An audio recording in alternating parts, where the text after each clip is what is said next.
सावला Ram ji video sir से आए, आज की सभा को संबोधित करें। सावला राम जी वीडियो सर।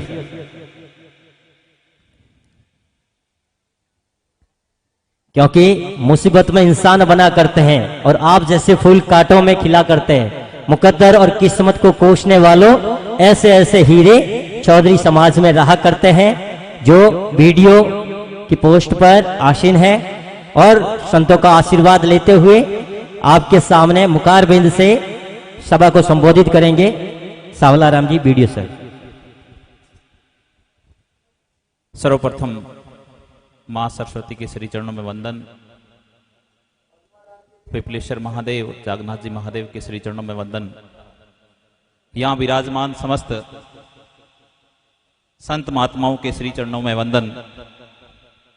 मेरे समक्ष विराजमान पिता तुल्य बुजुर्गों, युवा साथियों, सभी को मेरा वंदन। जहां धर्म सभा हो उस समय हमें बोलना ज्यादा कुछ नहीं लगता, फिर भी आग्रह होने के कारण मैं अपनी तरफ से सामान्य बातें आपके समक्ष रखना चाहूंगा। जैसा कि गुरुदेव ने फरमाया कि इंसान 84 लाख विभिन्न योनियों में ये आत्मा भटकती है, तब जाकर मानव जीवन मिलता है। और इस मानव जीवन को हम व्यर्थ नहीं जाने दें, क्योंकि आपने बहुत अच्छे कर्म किए होंगे, आपने बहुत अच्छे सत्कर्म किए होंगे, जिस वजह से आपको ये मानव जीवन मिला है। इस मानव जीवन को व्यर्थ नहीं गंवाना है। मानव जीवन में हमें ऐसे आदर्श स्थापित करने हैं जिसकी वजह से हम ये कह सकें कि हम मानव जीवन में आए हैं तो हम कुछ अच्छा करके जाएंगे। निश्चित रूप से अच्छा क्या हो सकता है कि मानव जीवन में सबसे पुण्य का काम है किसी के चेहरे पर खुशी लाना। यदि आपकी वजह से कोई व्यक्ति जीवन में खुश होता है, आपको देखकर उसका वो मुस्कुराता है, या आपके कर्मों से यदि किसी के चेहरे पर मुस्कान आती है, तो इससे ज्यादा पुण्य का काम कोई नहीं हो सकता।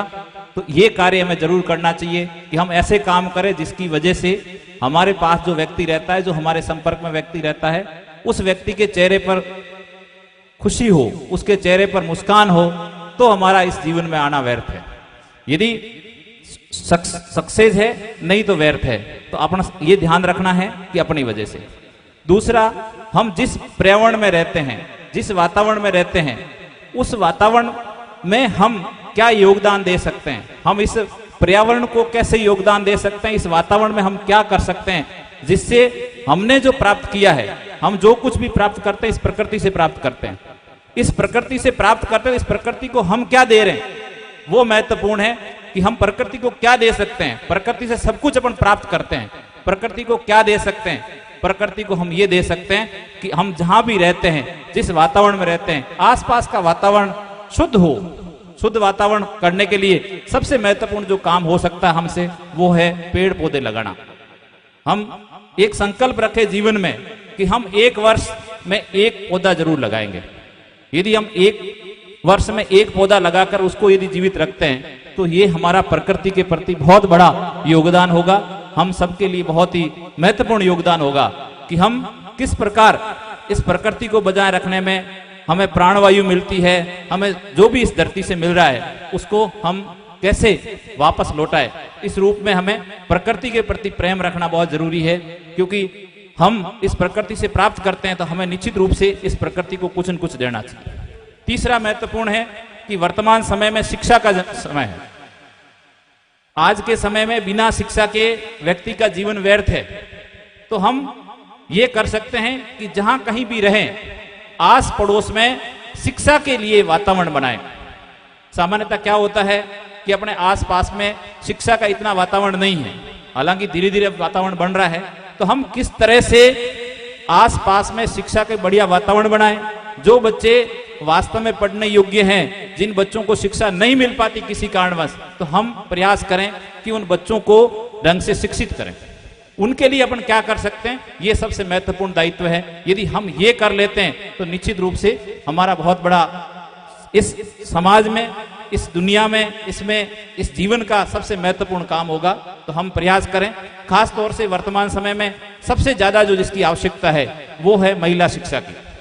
आज के समय में इतनी जागृति जरूर आ गई है कि अपने बच्चों को तो सभी पढ़ाते हैं, लेकिन बालिका शिक्षा की तरफ कोई ध्यान नहीं देता है। तो हमें बालिका शिक्षा की ओर ध्यान देने की जरूरत है, और बालिका शिक्षा में ध्यान देंगे तो निश्चित रूप से हम बहुत कुछ प्राप्त कर लेंगे, और बालिका शिक्षा की योगदान के बिना जीवन में प्राप्त करना मुश्किल काम है। एक महत्वपूर्ण बात, शिक्षा के साथ साथ सबसे ज्यादा जिस चीज की जरूरत है वो संस्कार। आज के समय में, इस मोबाइल के युग में और इस आपाधापी के युग में, भौतिकवादी युग में, व्यक्ति अपने लिए समय नहीं निकाल पाता, न दूसरों के लिए समय निकाल पाता है। केवल जहां कहीं भी परिवार में 2, 5, 7 लोग, 10 लोग बैठे होते हैं तो निश्चित रूप से सभी लोग अपने अपने मोबाइल में व्यस्त रहते हैं, किसी को किसी से बात करने की फुर्सत नहीं है। तो निश्चित रूप से इस कारण, आपस में बातचीत नहीं करने के कारण, एकल परिवार होने के कारण बच्चों में संस्कारों की कमी हो रही है। हम फिर बच्चों को कहते हैं कि संस्कार नहीं है, लेकिन कहीं न कहीं इन बच्चों में संस्कार नहीं देने के प्रति यदि सबसे ज्यादा जिम्मेदार तो अपन है। इसलिए अपने को जब भी संभव हो अपने बच्चों को समय दीजिए। इस मोबाइल के युग में केवल मोबाइल में रील देखने से, मोबाइल में फेसबुक पर बातचीत करने से, फेसबुक पर या इंस्टाग्राम पर कोई फॉलोवर्स बढ़ाने से जीवन का लक्ष्य प्राप्त नहीं होगा। हमें अपने